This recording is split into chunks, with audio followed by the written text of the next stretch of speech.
ఏంటమ్మా కోడిగుడ్డుతోని ఆటలనుకుంటున్నావు? ఒక్కసారి కింద పడితే నీ దూల తీరిపోతది ఆ స్మెల్‌కి అని అనుకుంటున్నావా? అవును. అదే భయంతోనైతే ఇగ నిమ్మలంగా ఏంటి కోడిగుడ్డయితే పగలగొడుతున్నాను. ఒకసారి ఇట్లనే అయిపోయింది.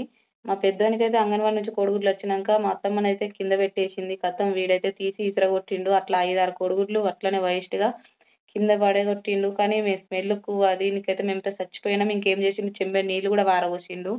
ఖతం ఇంకా ఆ స్మెల్‌కైతే మేము ఇల్లంతా అసలు ఘోరంగా అంటే ఘోరంగా ఎన్ని కంఫర్ట్ ప్యాకెట్‌లేసినామో అంత రుద్దినము. ఫుల్ బకెట్‌ల వాటర్ పారబోసినా గానీ ఆ స్మెల్ అయితే పోలేదు. అప్పటినుంచి నాకైతే కోడిగుడ్డు కింద పడితేనైతే భయమే. ఈ హోలీ పండగొస్తే మాత్రం మా బావనైతే తప్పకుండా వచ్చి నెత్తి మీద కోడిగుడ్డు పగలగొట్టాల్సిందే. మేమైతే 4 మెంబర్స్, 5 మెంబర్స్ కజిన్స్. 4 మెంబర్స్ మాత్రం ఖచ్చితంగా తప్పకుండా కొట్టెళ్తారు. రూ. 5 కోడిగుడ్డు కొట్టడానికి 40, 45 కిలోమీటర్ల దూరం నుంచి వచ్చి మరీ కొట్టెళ్తారు. మేము నలుగురం బుక్ అయిపోతాం కానీ, మా అక్కకు మాత్రం కొట్టేవాళ్ళు ఎవ్వరు లేరు. మరుదులున్నారు గానీ ఎవ్వరు మా అక్క జోలికి పోరు. ఎవ్వరు గూడా కొట్టరు. కానీ మా బావకి మేము కొడదామన్నా గానీ మాకా ఛాన్స్ లేదు. ఒక్కటి కోడిగుడ్డు కొట్టామనుకో ఖతం మేము సచ్చితిమిరా నాయన 10, 20 కోడిగుడ్లు మన నెత్తి మీద పగులుతాయనే భయం కొద్దయితే మా బావ జోలికైతే పోము. కానీ ఎప్పుడైనా ఒక్కనాడైనా సరే మా బావ నెత్తి మీద ఒక్క కోడిగుడ్డు కొట్టాలనే ఆశతో నేను బ్రతికిస్తున్నా.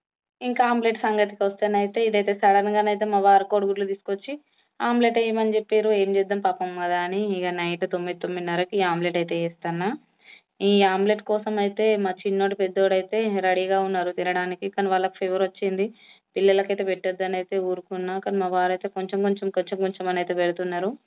ఇంకేముంది నేనైతే అన్నం తినేసినా అయిపోయింది. ఇగ నేను ఎట్లాగో ఎగ్ తినను గదా అని ఆమ్లెట్ ఈ టైంలో తినను గదా అని నాకైతే డైరీ మిల్క్ చాక్లెట్ అయితే తెచ్చిర్రు. నేనైతే చక్కగా మంచిగా తినేసిన. ఫ్రిడ్జ్‌లో పెడదామనుకున్నా. కానీ 5 మినిట్స్ పెట్టేసినో లేదో నా ప్రాణం ఆగలేదు. మళ్ళీ తర్వాత తిన్నాను. ఇది వీడియో నచ్చితే లైక్ చేయండి.